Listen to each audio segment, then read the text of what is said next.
Chers amis de Radio Présence, chers frères et sœurs du diocèse de Toulouse et des diocèses de la province de Toulouse, nous voici rentrés dans une semaine sainte absolument inédite et nous n'avons pas pu hier, le dimanche des rameaux, bénir précisément les rameaux cette année. Beaucoup de gens le regrettent.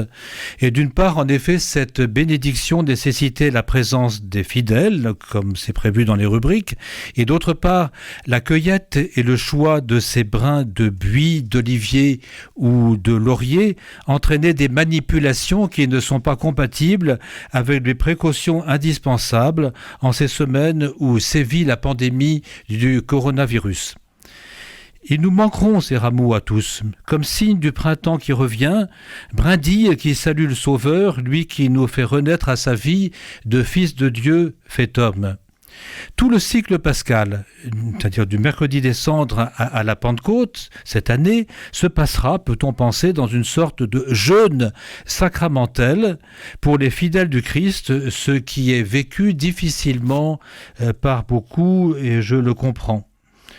Prêtres, nous avons le privilège de pouvoir célébrer la messe et de communier chaque jour au corps et au sang du Christ, mais nos célébrations, même sans participation visible de nos communautés, les impliquent dans la communion des saints. Et sachez, frères et sœurs, qu'à l'autel, nous faisons mémoire de vous. Et de fait, je me réjouis de constater la belle créativité des pasteurs et des fidèles pour vivifier à frais nouveaux notre communion ecclésiale mise en veilleuse dans sa visibilité. La newsletter des cathos confinés du Sud-Ouest, en particulier, est très appréciée, où nourriture spirituelle et humour se conjuguent pour nous garder le moral. Et notre Radio Présence est toujours tout proche de vous à chaque instant. Les prêtres s'ingénient à diffuser les messes avec les moyens techniques dont ils disposent. Ils rejoignent leurs fidèles au téléphone, par des messages numériques aussi, par l'envoi d'enseignements divers. Ils proposent même des célébrations domestiques pour les familles, ce qui, à mon sens, est à développer.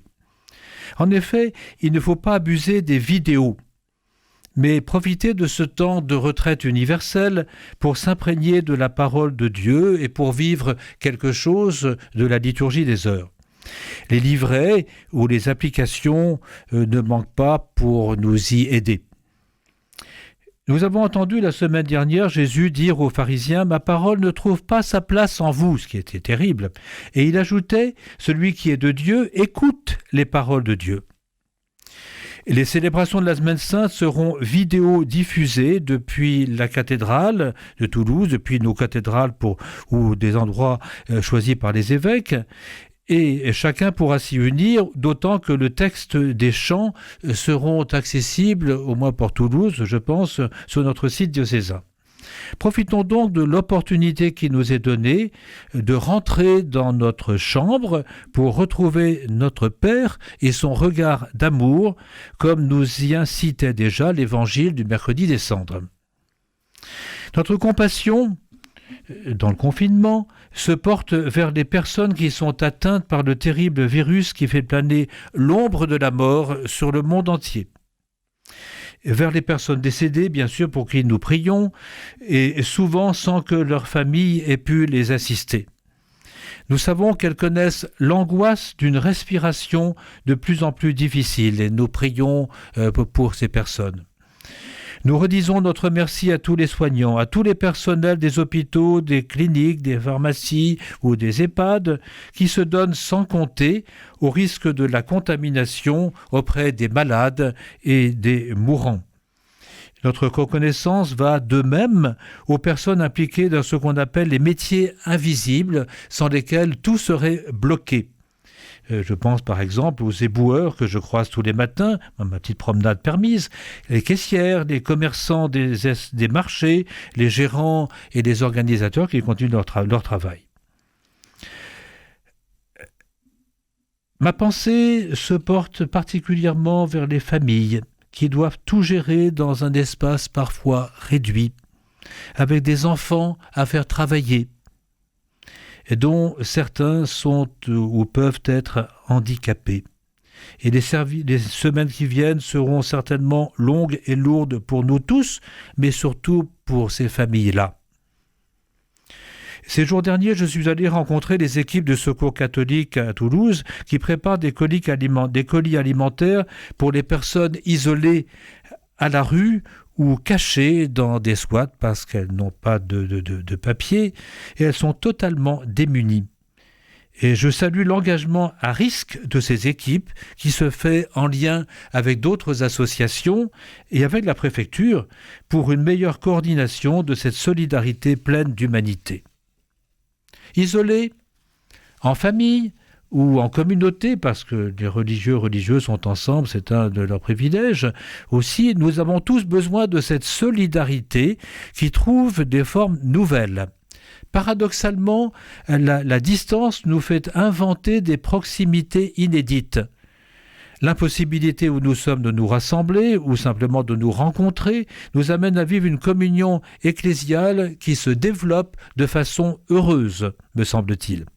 Les moyens actuels de communication nous y aident et il nous faudra garder précieusement pour des temps meilleurs cette expérience positive où compassion, attention et tendresse venue de l'âme se donnent la main concrètement. Il est certain que Dieu nous fait signe dans la pandémie qui nous affecte. Tous ces derniers temps, le monde montrait des fêlures graves, j'en ai déjà parlé, des craquements inquiétants dans tous les domaines politiques, économiques, planétaires. Des sociétés et des nations s'affrontent à l'interne et à l'externe. Des individualismes personnels ou collectifs se développent, le sens du bien commun national et international disparaît au profit d'égoïsmes revendiqués, comme le montre ces jours-ci le trafic des masques. Récemment, des jeunes ont interpellé sœur Marie-Dominique, la religieuse de l'archevêché, qui faisait des courses, en lui disant « Qu'est-ce que fait Dieu ? Qu'est-ce que Dieu veut dans ce qui nous arrive ?» Et la sœur répondit du tac au tac, « Dieu n'a rien à voir avec tout cela, mais c'est nous qui devons répondre aux questions que ça nous pose sur nos façons de vivre. À nous de nous examiner. » Et, passant au milieu d'eux, elle alla son chemin. En quelques semaines, le monde s'est arrêté, les frontières se sont fermées, les écoles ont cessé leur activité comme la plupart des commerces. Presque toutes les manifestations prévues, à quelque échelle que ce soit, ont été annulées. Fait incroyable, à mon sens, l'aéroport d'Orly vient d'être complètement fermé. Un virus microscopique venu de Chine s'est répandu sur toute la Terre, menaçant d'asphyxier le monde. Cette dangereuse pandémie montre l'extrême fragilité qui est la nôtre et aussi notre incroyable légèreté. Le virus ne pèse pas lourd, mais nous non plus. C'est la parole écrite par Dieu avec cette fameuse main sur le mur du palais lors d'un festin orgiaque du roi Balthazar à Babylone. Tu as été pesé dans la balance et tu as été trouvé trop léger. Depuis plusieurs années, le pape François a lancé l'alerte dans une lettre encyclique consacrée à la sauvegarde de la maison commune et qui commence par une louange du Créateur reprenant celle de saint François d'Assise, Laudate aussi. « Loué sois-tu, mon Seigneur ». Et dans ce beau cantique de printemps, entre autres, il nous rappelait que notre maison commune est aussi comme une sœur avec laquelle nous partageons l'existence et comme une mère belle qui nous accueille à bras ouverts.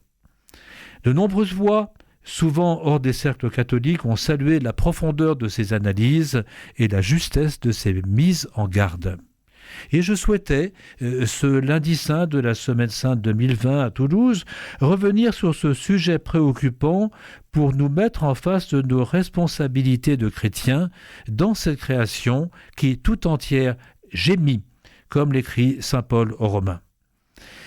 Avec l'équipe des 3 jeunes ingénieurs que j'ai nommés à une commission créée pour nous sensibiliser à la conversion écologique, à l'écologie humaine intégrale, j'avais prévu de faire réfléchir le diocèse, mais c'est le cas des autres diocèses aussi, comme de la conférence épiscopale, sur la nécessité d'un changement de nos modes de vie.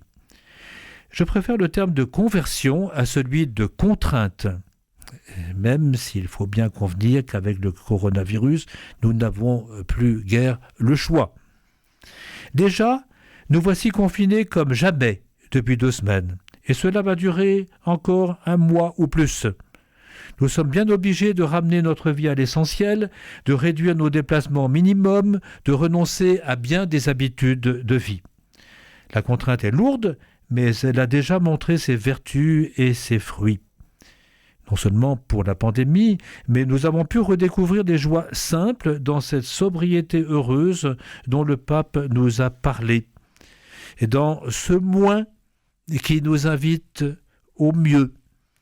Et plus largement, une vraie solidarité qui s'est allée jusqu'à la tendresse s'est mise en place contre tous les individualismes si présents partout. Une compassion active s'est organisée pour entourer les malades et soutenir les soignants. Et dans nos communautés, une communion ecclésiale inventive s'est développée. Nous n'avons pas la possibilité, je le redis, de nous retrouver pour célébrer la messe de chaque jour, et particulièrement les offices de la Semaine Sainte. Mais les propositions dont j'ai parlé, comme les célébrations domestiques ou familiales, montrent comment nous pouvons vivre notre foi quand l'accès au sacrement est rendu difficile, pour ne pas dire impossible. Je me réjouis de voir comment pasteurs et fidèles réagissent positivement dans cette situation, prenant des nouvelles les uns des autres. Nous étions asphyxiés dans un monde opaque à la spiritualité ou même ennemis de toute transcendance.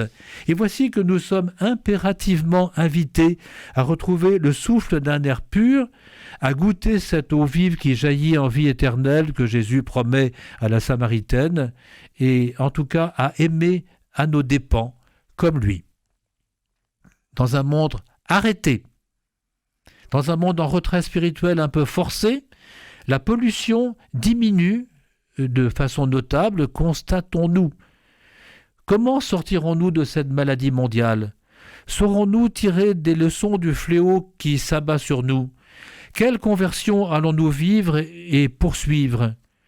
Ou bien, la peur et l'angoisse dépassées, allons-nous revenir à nos habitudes de consommation irresponsables, de mépris des autres et surtout des petits et des pauvres et des migrants? Il nous faudra répondre à ces graves questions dans notre monde, dans notre société, en Église, en chacune de nos communautés. J'avais déjà l'intention de lancer ces questionnements, de voir comment discerner et adopter les comportements vertueux qu'il va nous falloir adopter. Dès que nous pourrons nous retrouver, et non pas dans une vie normale, mais dans une vie restaurée et renouvelée, nous prendrons les décisions et les orientations qui s'imposeront à nous, non par contrainte, mais par consentement à ce que l'Esprit créateur, qui refait toutes choses nouvelles, nous suggérera. Dans son exhortation suite au synode pour l'Amazonie, le pape François nous écrit à tous, en fait, le Christ a sauvé l'être humain tout entier et veut restaurer en chacun sa capacité d'entrer en relation avec les autres. L'Évangile propose la charité divine qui jaillit du cœur du Christ, transpercée sur la croix, engendrant une recherche de la justice qui est inséparablement un champ de fraternité et de solidarité, une stimulation pour la culture de la rencontre. Pour prolonger son geste qui a eu lieu le vendredi 27 mars sur la place Saint-Pierre, moi-même, le soir du jeudi saint, au terme de la célébration de la scène du Seigneur, je sortirai de la cathédrale Saint-Étienne avec le Saint-Sacrement pour bénir la ville de Toulouse et tout le diocèse. Nous pourrons aussi invoquer Notre-Dame la Dorade, qui a toujours été propice à notre ville à des moments plus difficiles de son histoire. N'ayons pas peur. Le confinement nous a déjà appris la compassion. Gardons la confiance et l'espérance pascale. Et livrons-nous davantage à la prière, à la supplication, à la contemplation du mystère pascal de souffrance, de mort et de résurrection. À la contemplation de la création gémissante en l'attente du salut. à la contemplation des visages proches ou lointains qui nous révèlent chacun à sa façon, chacun à son moment, la sainte face et la douce lumière du ressuscité. C'est lui que nous attendons. Bonne Semaine Sainte, contrariée certainement cette année, mais heureuse du mystère auquel elle nous associe en profondeur. Et à bientôt pour la joie de Pâques.